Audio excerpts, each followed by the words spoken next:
Welcome to the Awarenezzz podcast. In today's episode, we had the chance to speak with Hanwen Liu.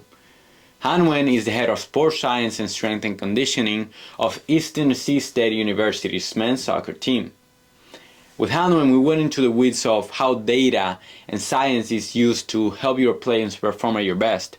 And you might be surprised how somebody that you might think as very science-based and they're very reliant on data might sometimes prefer to make decisions on subjective opinions, and he sees data as something that gives you context, but not something that drives all of your decisions.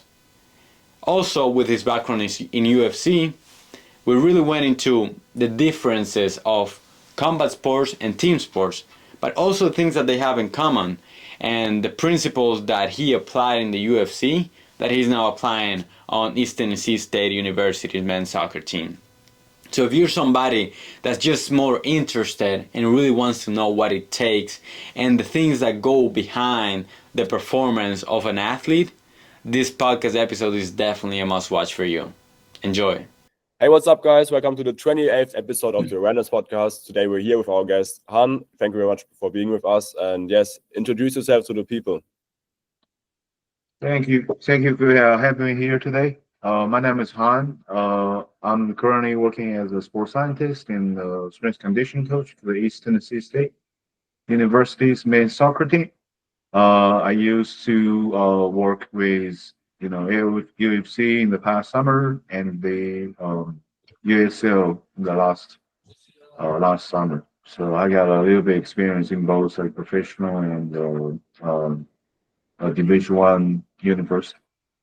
Amazing, man. Amazing. And I mean, now you're, as you mentioned, in East Tennessee State, and you've had the chance, of course, to work in these different areas, giving you a good amount of context and experience in different sports. But I want to run back a little bit and ask you about like what got you into this sport performance part. Like, what was the main thing that brought you into this world, man? Yeah, so pretty much I grew up playing basketball. I'm from China, by the way. So I played Hmm. basketball in China, um, pretty much throughout my whole life, and played high school and a little bit college in China, and come here Hmm. in the United States to do uh, my undergrad degree. Yeah. After I got my degree in exercise science, I just decided I feel like I like this field. So I decided to pursue the master in kinesiology, which is pretty much the exercise science. Hmm. And after that, I'm just doing my PhD in sports science, which is in East Tennessee as well. So Okay. it's basically follow the path and it's like what I'm doing and just get into it. Okay, I see, brother. And it's mainly that fact that you've always been in the world of sports, right? That Yeah. naturally led you to now, of course, this is what I want to do now, right? Yes, pretty much Okay. just playing sports and eventually work with this. So, Okay.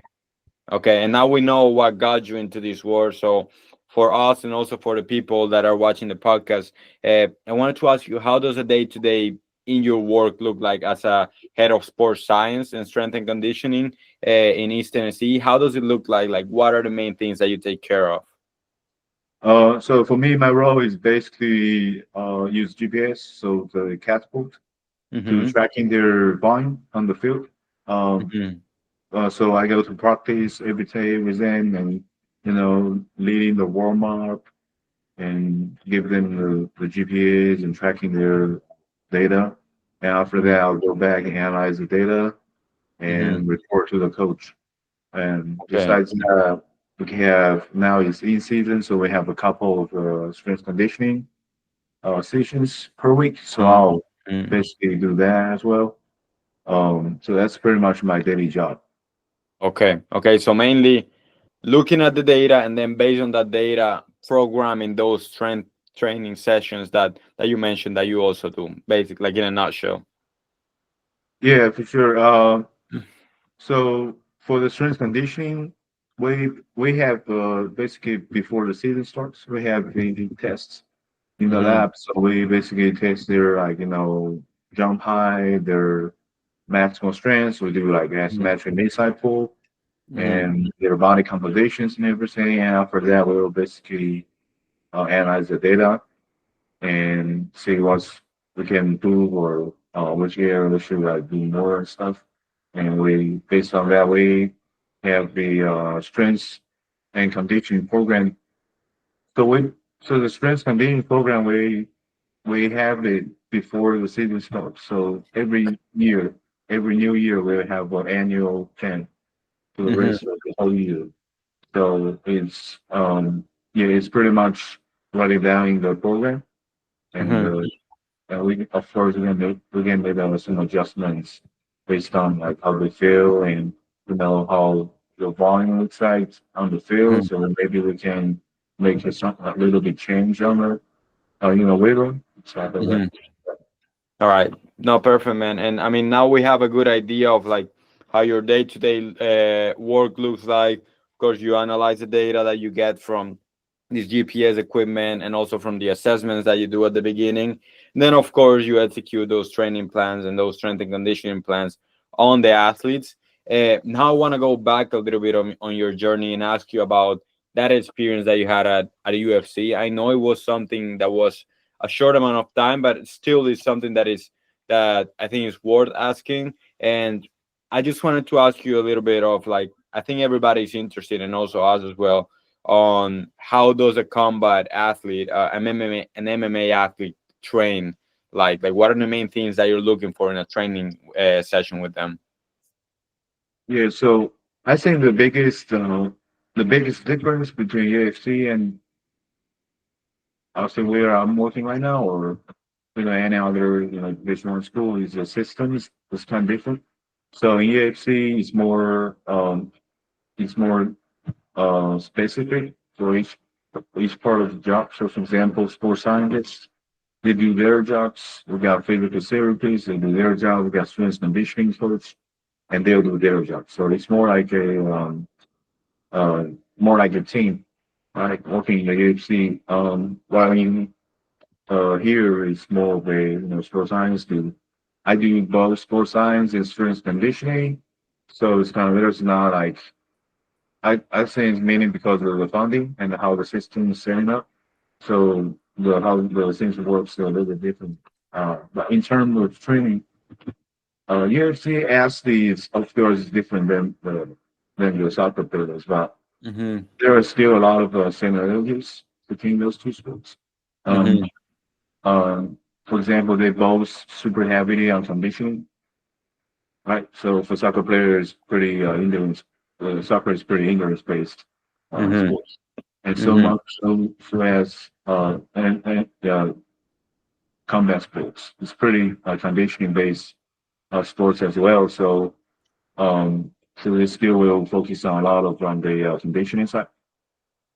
Um, for the strengths part, I won't say there is a huge difference.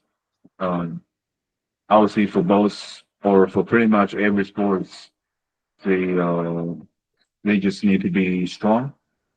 For most of the athletes, they just need to be stronger to Mm-hmm. avoid injuries, to get a better performance on the field.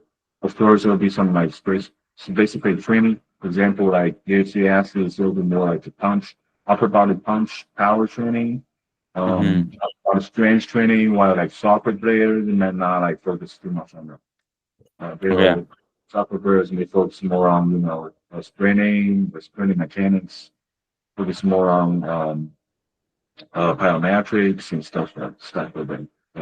More low body strength training. So you I would say see. in UFC or like as a fighter, you would focus more on the overall strength of the whole body.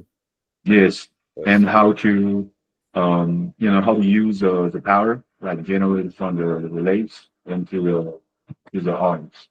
It's like a little bit different, but it's not like it's not like super different. But they both so at the end of the day, you still want your athletes to be strong to develop strength and so. I see.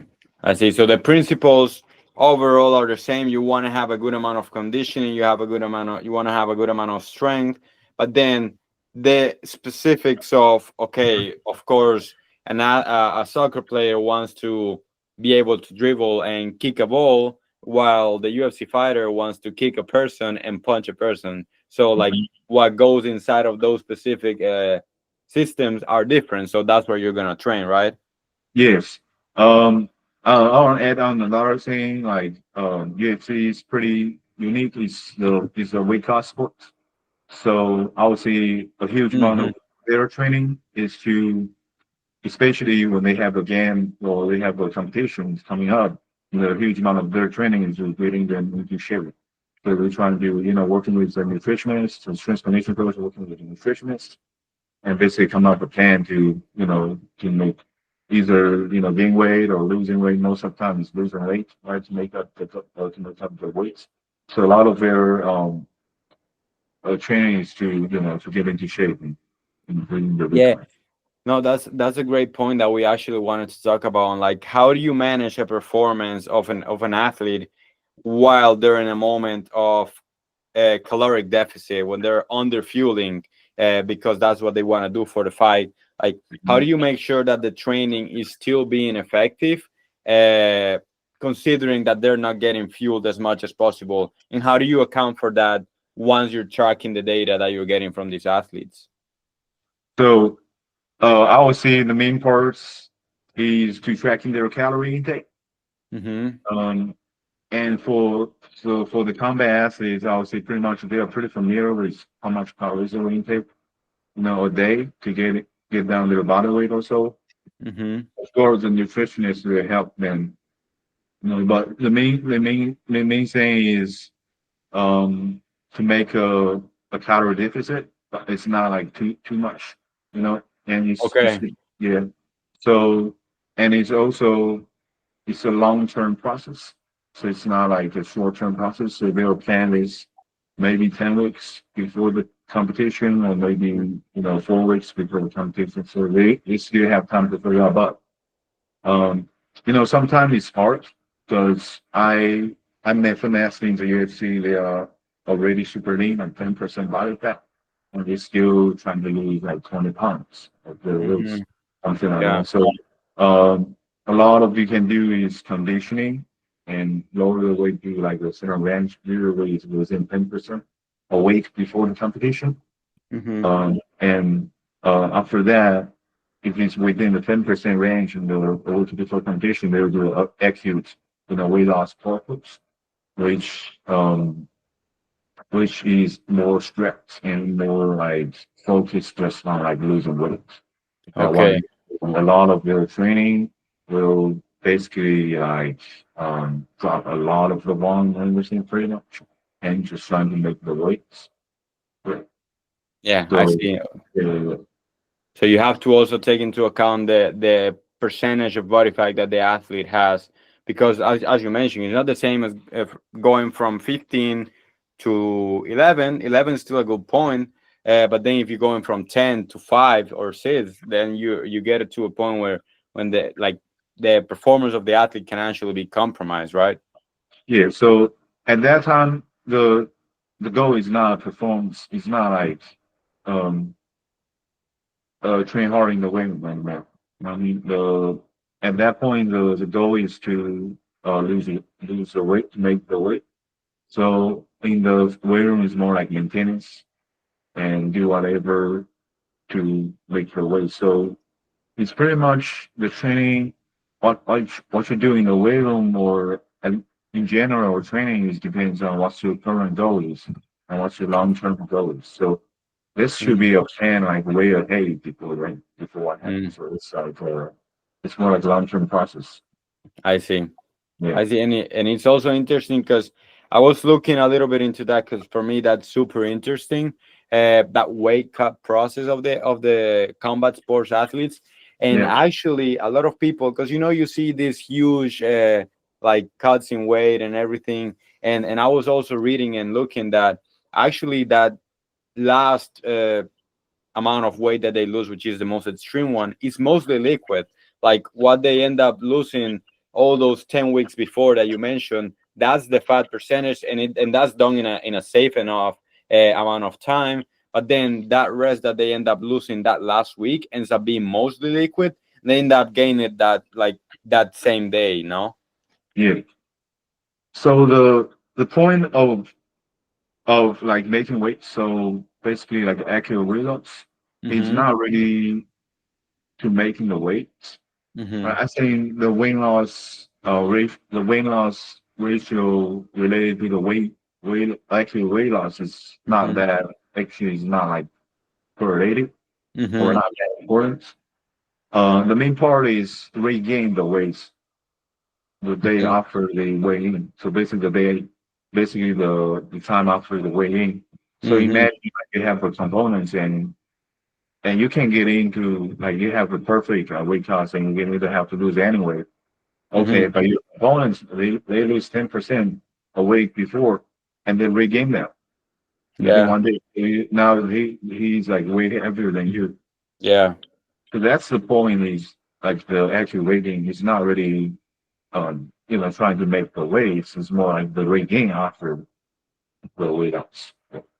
Definitely, like you want to go to that fight as heavy as possible, right? To Yeah, to gain that advantage from the opponent, but still be able to make the weight. yeah. That's the whole point. Yeah, Perfect, perfect, man. Now that we also like that we got a good idea of like how things in the MMA world look like, because I think it's something very important, interesting for a lot of people. I want to ask you a little bit about like the specifics of what you're working on now at East Tennessee State University. And I wanted to ask you to start with how do you structure your preseason, in season, off season, like the moments of the season? How do you structure them? yeah. So the general principles will be pretty much the same for all sports. Mm-hmm. The details might be different, but in the off season, and also depends on the schedule of the sports. So for Mm-hmm. NCAA, for example, the soccer, it's not like professional soccer. The off season, all players is gonna be much longer. So it's Mm-hmm. pretty much all summer and it's all spring and all summer, all winter too. Mm-hmm. So the Mm-hmm. off season is super long for the NCAA soccer teams compared to professional. We may only have like 1 month rest. Um, so for the soccer team in the off season, the main idea is to build the capacity to Mm-hmm. build the structures to make the structural changes and make them more stronger and more capable of handling more high intensity work. Mm-hmm. That's the whole point. Um, so what we do, meaning is working on their aerobic capacities and anaerobic capacities, so more like a little bit long term, endurance. So things like 4 minutes run, 1,000 meters run, so 1K run, something like that. We work on their aerobic capacities. Of course, we will do some uh, long high intensity interval training. For example, we'll do 30 seconds run, Mm-hmm. 15, maybe some 15 seconds rest, stuff like that. Mm-hmm. That's our goal to basically build the capacity. So they have the capacity and they build the high intensity work they can handle. Another thing is the strength conditioning. Strength training for them is more of the structural modifications. How many Okay. structural, like, muscles, your tendons, your bones, and things like that. So for us, the main goal is to make sure they are strong. So we do a lot of high volume training. Uh, Okay. yeah, high volume training. So we here at ECSU, we do street by fence. So pretty much every training. Mm-hmm. Um, and more deeper range of motions, more Okay. fundamental trainings. For I see. example, instead of do like squats, we'll do a tempo squats, so which is Mm-hmm. uh, a little bit longer, a little bit longer, focus on the positions and instead of the weights. And in the spring, that's pretty much what we're gonna do 4 to 6 weeks of these programs. And after that, Okay. we'll do 4 to 6 weeks, you said? yeah, 4 to 6 Okay. weeks of Mm-hmm. this more like high volume type Mm-hmm. of training probably, and we'll move on to like more focus on the maximal strengths and a little bit more also on the repeated sprint ability side of conditioning on the field. So, which means in the weight room, we'll change it's still on the squats and everything, but we focus more on like this a little bit lower, moderate volume. So, 5 repetitions, 3 to 5 repetitions, moderate volume. And we work on their more like maximal finish ability. So, we'll increase the intensity in the rhythm. I see. And same and on the field, we'll not so much on the aerobic side, but we'll focus more on the anaerobic side, more of repeated sprints. So we'll do more like 20 seconds long, 20 seconds rest, type Okay. of conditioning, stuff like Yeah. that. Um, and that's on another 4 weeks. We usually take this another 4 weeks. So we follow a periodization program. Okay. So another 4 weeks. And after that, we'll do more meaning like super high intensity training in the room, more plyometrics based, more sprint based, also, waiting when we do super heavy weights and shorter range of motions, some like core squat and stuff like that. We will do much heavier load in that sense. And on the fields, we basically, the conditioning will be less and also we'll basically more on play based. So it's more side games and stuff like that, the game based Okay. conditioning and everything. And also working on their spraying abilities, more like shorter spraying ability, change of directions and everything like that. So it's like a whole process. It's pretty much for every sport. It's like that. It's just a little bit details should be Yeah. a little bit different. How the programming, exercise selections and everything are a bit different. But the general goal is from high volume to lower volume I and see. some increase intensity. Okay. And Also, that yeah, you can I go. wanted to ask, like, considering that like the soccer season is like 2 games per week or sometimes even more. Is there anything specific you do like to prepare the players like this, or it's probably like the strength training as well? So what I just mentioned is meaning for the off season. So for the preseason and in-season is a little bit different. So for the preseason, we're still trying to work on building their conditioning. The preseason usually begins. They just come back from the summer break. So a lot of them maybe they don't train summer. Maybe Mm. they don't train in the summer. So what we're trying to do is we're trying to bring them back to your condition while minimize the injury rates. Mm-hmm. Uh, Soccer, especially in college soccer, no matter if it's women's soccer or men's soccer, the injury rate is super high at the preseason, at the first Mm-hmm. season, at the preseason, Yeah. mainly because they just come back from the break and the low spikes. Mm-hmm. That's why injury happens in real. So what we're trying to do is we monitor their training time on the field, so we don't want them go crazy the first week they come back. So we're trying to keep the volume around like 50% of their game day or game week volume. I Usually see. for men's soccer, usually at least for our school, is usually like 25, 28K 1 game. Okay. So and then basically the first week we're trying to bring them to around 12K to 15K. Mm. And the second week, we can increase the volume to around 70%. So we're bringing the volume up to around like 20K of that week. Yeah. So to Mm-hmm. basically meaning and we're gonna do usually 2 or 3 conditioning sessions per week to bring Mm-hmm. them, and also strength conditioning and strength training. So basically bring them conditioning back and build their work capacity and training for them to prepare for the in season. Yeah. So for the in season, the goal is now from develop to maintain. I So in the see. in season, it's not about to squat. It's still gonna squat. It's still relatively heavy, but it's always not like then stronger. The goal Definitely. is to maintain that strength, um, and to basically have the routine of what they do. So there's 1 game per week. We'll try to do like two strength sessions per week. Mm-hmm. To say. The one session will be um, more like more heavy strength training. Another Mm-hmm. session will be lighter training, but more like this explosive plyometrics based. And for the conditioning, we usually depends on how much they train during the week.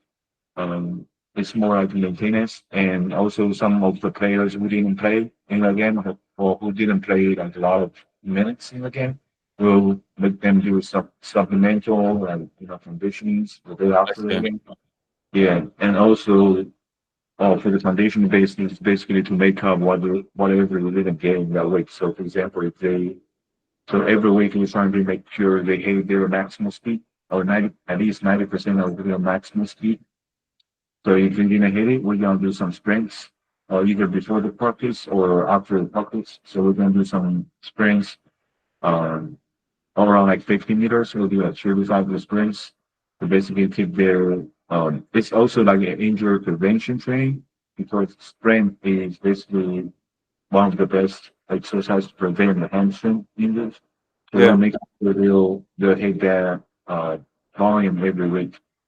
If they didn't get any sprint distance, Okay. then with high speed running distance, uh, if the station, sometimes the training station maybe not maybe intensive, but it's not like super high, high. We cannot hit the high speed run distance. We'll do some like conditions to make it up. So something like 10 seconds, 10 seconds, sprints, 10 seconds around 20 seconds, something I like see. they get a high speed run distance. Yeah. So it sounds like you build it up all the way from the beginning. Okay, you acknowledge that they're probably not gonna arrive in the best shape possible. So that's why you start building all that work capacity for those 4 to 6 weeks, right? And that's where the volume is high in terms of the endurance training and then also the strength training. So like a lot of just trying to build the overall work capacity of doing longer runs, doing longer sets of higher repetition counts, probably not as intense, and then you start bringing the volume down but the intensity higher, right? So you want that last stage of the preseason to be the most intense period of the preseason. Is that correct? Uh, usually not. Usually you're trying to, so the last week of the preseason, usually you're trying to bring the load down a little bit Yeah, to yeah, make yeah. prepare for the in season. But overall, yes, the preseason, the Hmm. intensity and volume load will be higher in the ideally will be higher in the preseason. And you bring Yeah. the volume load down and make sure that we they prepare for the in season games. Yeah, and you want that last part of the preseason as well to be very similar to what you're gonna encounter in the season, right? So as you mentioned, you do a lot of uh side by side games, like 7v7 games, like things that resemble more the intensity of what they're gonna face in the season, right? Yes, for sure. Okay. And they don't play extension games, stuff like that too. So um it's pretty much easy. It's pretty much like how the incident looks like. It's just a little bit different. Okay. Okay. So, I see.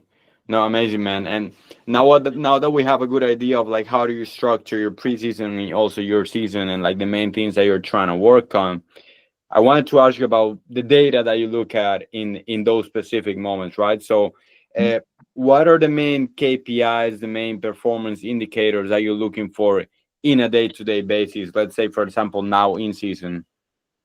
yeah. So for the load management standard points, the things I will look up is the total distance and the high speed running distance. So basically their volume on the field. That's the thing I look up the most. So for example, if we have only have one game, if the Hmm. game is on Tuesday, so of course the game day minus one should be super low. Right? Hmm. Um, and the game day after that usually is the conversations for those who played a lot minutes. Hmm. Also, who didn't play or play less minutes is going to be like basically again it's what basically a coach decided. It's a game more like game based training session for those players to make up the Okay. volume for them, Hmm. right? And usually we have like a rest day after that. But after that, the next 3 days, basically the other 3 days, we're gonna approach is we have a high speed running day. So that day is more of a longer distance, bigger fields, uh, small sided games and training to have more high speed running distance. And depends on how much they train, we might have some, conditioning after that. So also to have that high speed running distance. Yeah. And then for that, it was more like mechanical works. So I mean, mechanical works more like change direction based, acceleration, deceleration based transitions. So they will have more like small side games. And also we're gonna do the wavering in that day. Okay. So that's pretty much how we structure the week. We have a separate the high speed running day Mm-hmm. with more acceleration, more change direction based those. So that's how we see. It's basically the high speed running day is more load on the hamstrings, right? The posterior chains, while the mechanical work day is more focused, the quads and then some deceleration. Okay. And that's Okay. how we approach in that role. So we separate those 2 days. Okay. And after that is pretty much bring the volume down, deloading and give fresh for the game. Okay. Okay. I see. So main things that you track that was gonna tell you the volume that the player has been training at is total distance and high velocity distance, right? Yeah, high speed running distances.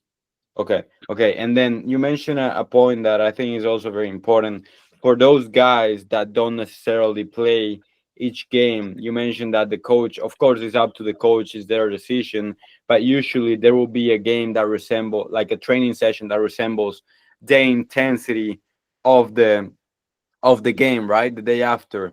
Uh, I think a lot of the people, a lot of the times, think of okay, we're in season. The less that you do, the better because you're gonna be more fresh for the game.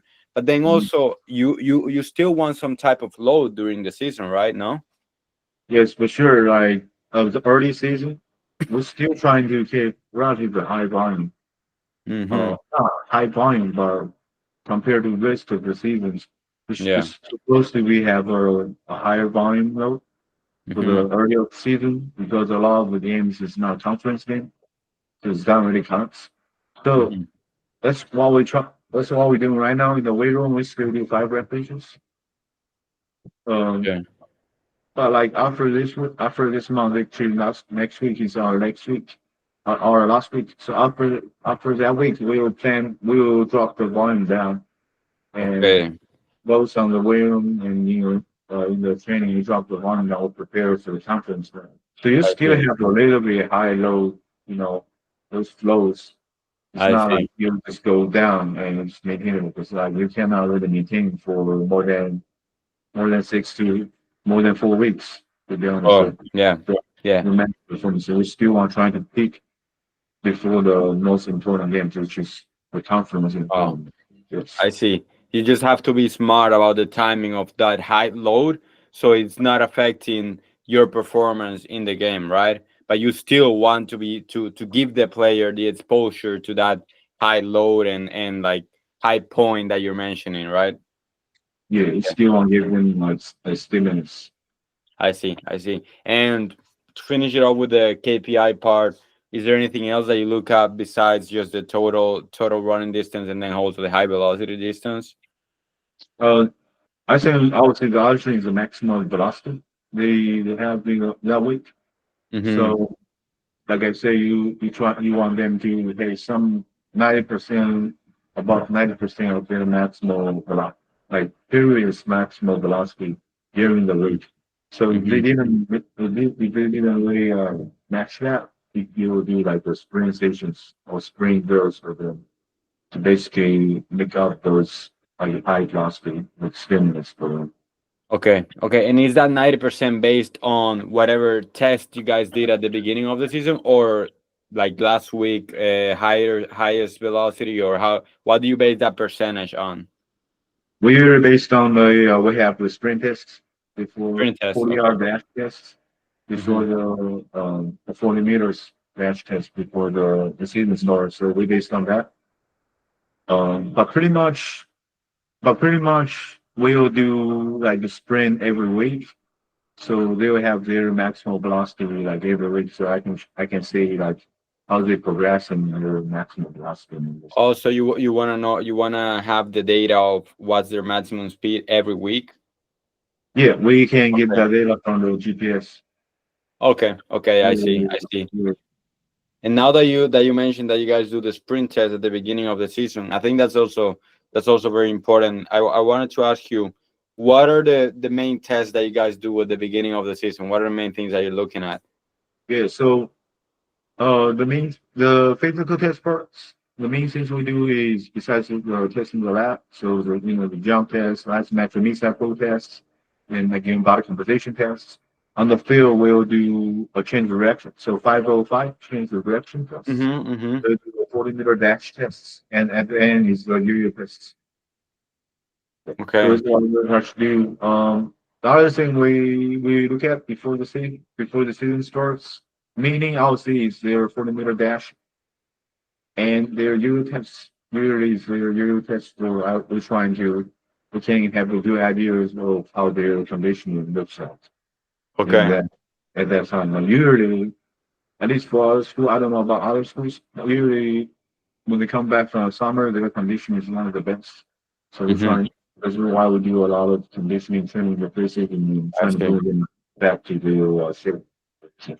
Yeah, you want to know how their conditioning looks like when they come in, because I mean, and also some guy like 3 months. That's about how much time it like the off season is. So it's enough for some guys. Might be training every day, so they might be a good point. But let's Mhm. say somebody didn't train at all, they might be extremely lower than what their actual baseline point is, right?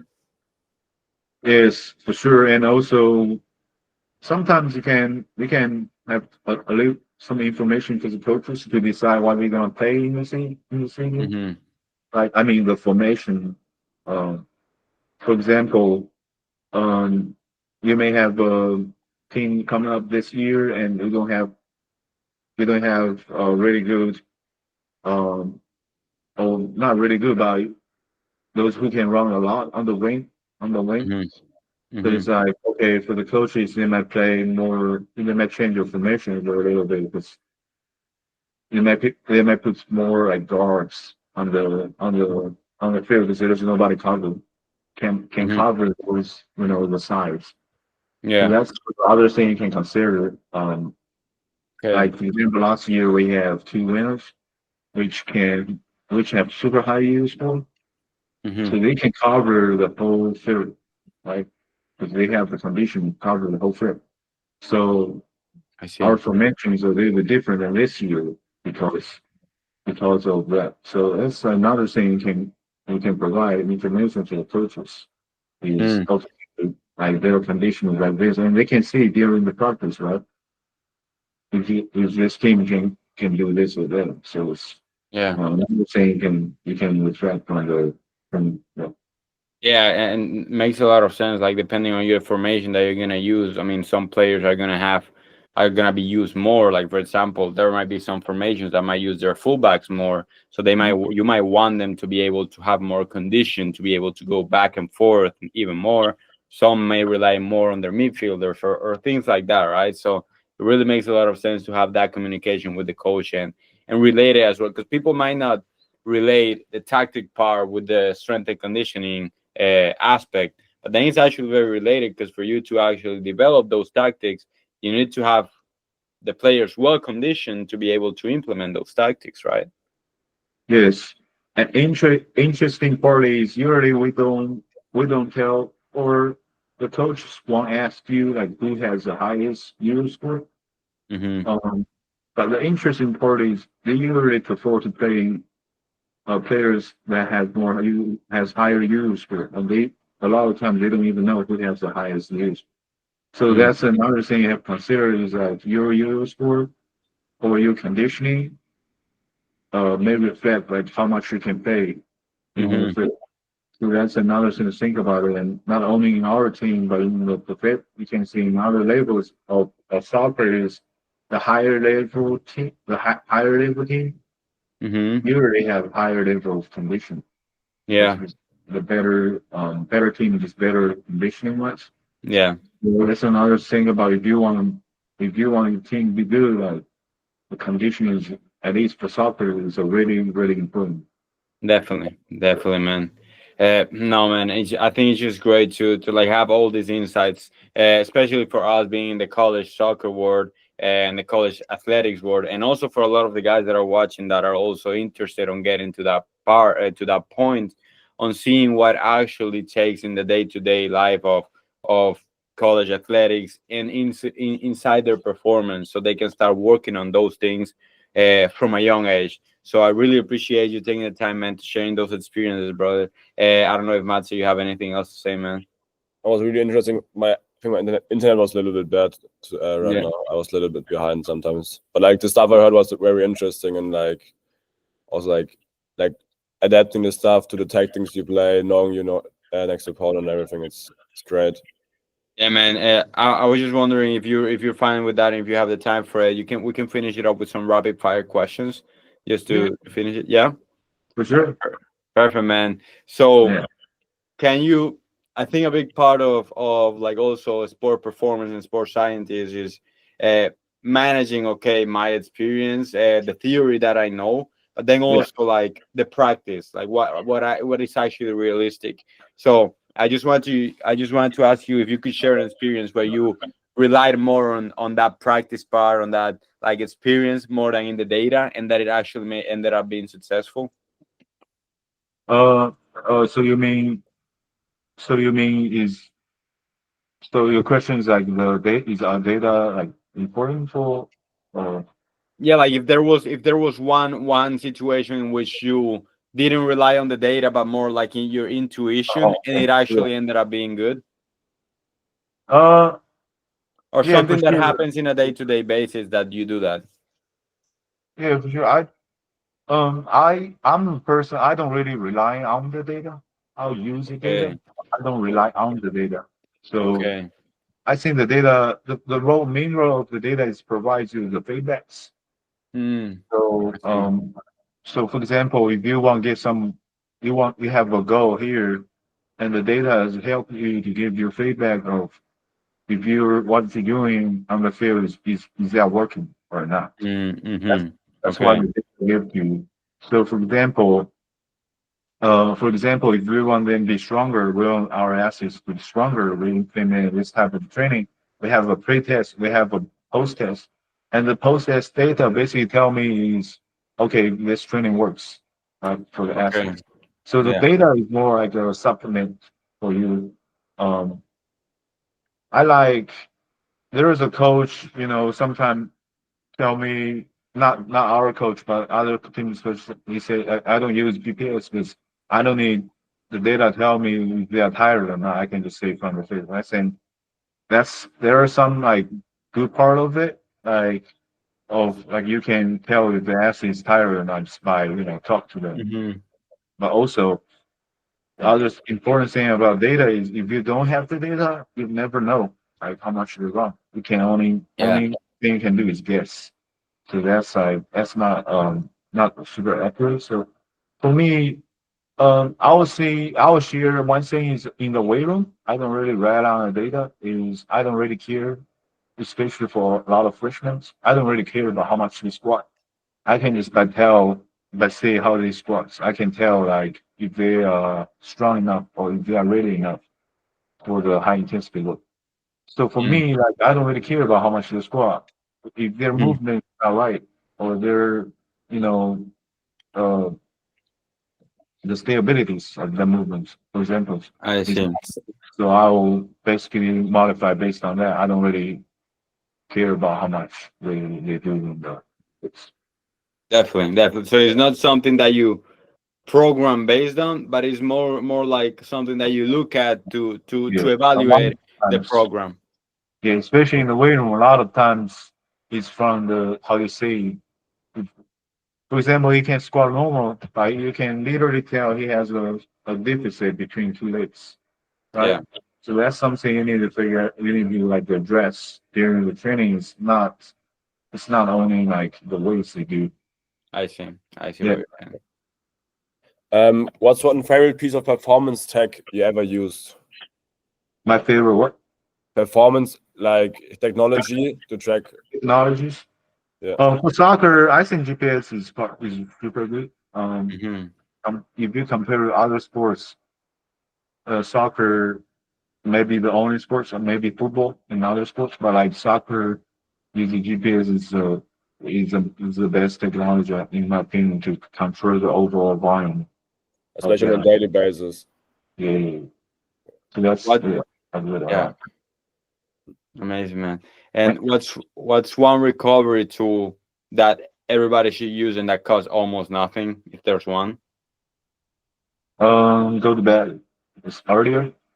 I think and eat hydration. So that's the three things. If you do these three things right, you don't need to do any other recovery, in my opinion. Amazing, man.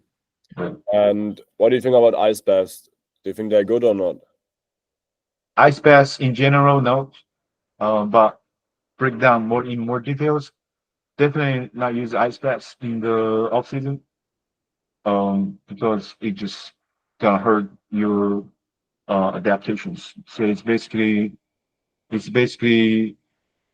you need the informations, you need the process, you need the information phase to get adaptations, especially after the sprint training. Occasionally, yes, if we have 2 games in a week and you want to do, you feel like that works for you, and you want to do the ice baths, that's perfect. But for me, um, I don't recommend, you do that too often, and I don't think it's a magical girl for recovery. So I think if you can do your sleep good, you can do nutrition good, you can do hydration good. You don't need to do ice baths. And also, if you want to do a bath, the ice baths, I think a lot of times what's working is not the temperature, so it's not the ice. It's more of the bath. So you are basically underwater, right? You're underwater, and the water basically have the gravity and everything that The provides pressure. some of the compression. Hmm. Compression for your body, I think that works. The temperature may not necessarily works. And also, I actually did a super in-depth like research, not like advanced research, but I did a little bit like research. Is any kind of icing and stuff is not really benefit for the recovery and rehab as well. So it's something like maybe you didn't hear from anybody else, but a lot of, for example, PTs and ATs you use icing if somebody is injured or whatever use ice. Which I don't know. I don't think there is any study on the human subjects, but at least for all the animal subjects, it doesn't work. It doesn't work as good as um heating. Okay. Yes. Okay. No, and it makes sense also because in the preseason you can afford to be a little bit more sore, so you don't want to sacrifice that adaptation by doing an ice bath, right? In the off season, yeah, for sure. In the Okay. in Okay. season, maybe Yeah. maybe you want to, but I don't think it's necessary. Okay. Okay. I see. And now that we're talking about things that are kind of like myths or people or things that people think, what is one strength and conditioning myth that you think needs to disappear? Uh, uh, you mean in the sports field or just in general? In general, about like related to sports and conditioning, like strength Okay. and conditioning. So in general, I would say training to failure. Failure. Okay. Yeah, training to failure is a mess. It's not working well, and it's not worth it. Mm, In the sports field, I would say the functional training okay. is the is a good tool maybe for the warm up and for the some cores and stuff, but it's definitely not gonna replace those meats and potatoes.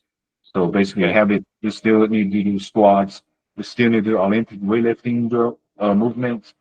The functional training can be a good like supplement training, but it's not gonna Mhm. replace those meat and potatoes. I Okay. see. I see what you're saying. Yeah. What's the biggest mistake you see young athletes make in their training? The biggest mistakes. Yeah. I would say depends on the age. I would say the over focus on one sports is probably the biggest mistakes. Okay. So early, it also refers to early specializations. Mm-hmm. Depends on the age. If you, for 12 years old or, younger than 12 years old, you should play different sports. You shouldn't focus on one sports. Um, and also that's probably the biggest mistake for the athletes and a lot of parents as well. Yeah. Um, and another thing is don't avoid to start doing strength training early in your life. So as early as possible, you can do like there's no age limit for doing strength training. You just need to, progressions and like this. So I think don't avoid strength training Yeah. and don't overly focus on one sport or early specializations on one sport. That's probably the biggest mistake. Amazing, man. And I love that one of like it's never too early to start doing strength training. I think Mhm. the only bad thing is to do the wrong type of strength training for your age, right? So of course, if you're 9 years old and you're starting out, of course you're not going to do heavy squat. You can still train your strength, but you have to of course adapt it to the situation and the training development that you have. But you can still develop your strength. Like the same way we teach a kid how to talk, we can teach them how to move and how to perform a movement. That's basically what we will be doing with the strength training at that young age, right? No, I love it, man. Mhm. And I mean, you gave some advice to young athletes, like some things that young athletes can do, but what's one final piece of advice for a young athlete that's listening to this podcast and just wants to get better? Mhm. Uh, for the young athletes, I think the I don't really have like specific advice for them to get better. I think a lot of times you play sports. Actually, the advice I would give is the opposite to the early specializations. The advice I'll give to the young athletes to try different sports. So I think that's actually super important. Yeah. Um, Not only you can avoid a lot of overuse injuries, but Mm-hmm. also can develop a lot of different motor abilities. I see. For example, if you play soccer and you play, track and field, Mm-hmm. your the sprint skills and your sprint abilities and everything, that translate a lot to the soccer as well. Yeah, That's probably definitely. the advice I'll give to the young athletes is to try different sports. Amazing, man. Love it. So basically trying different sports to get those benefits of course trying different movement patterns, which at the end of the day, like as you mentioned, something from martial arts might be able to be translated to soccer. And right, and you also avoid those overuse injuries. Now, man, I love it. And as I told you before, I really appreciate you taking the time for like just providing us with this much value and the amount of context that you bring to the table with all your experience and also the work that you're currently doing at East Tennessee State. So again, I really appreciate you taking the time and I really enjoyed this one. Yeah, thank you for having me. I've really some considered to appreciate it.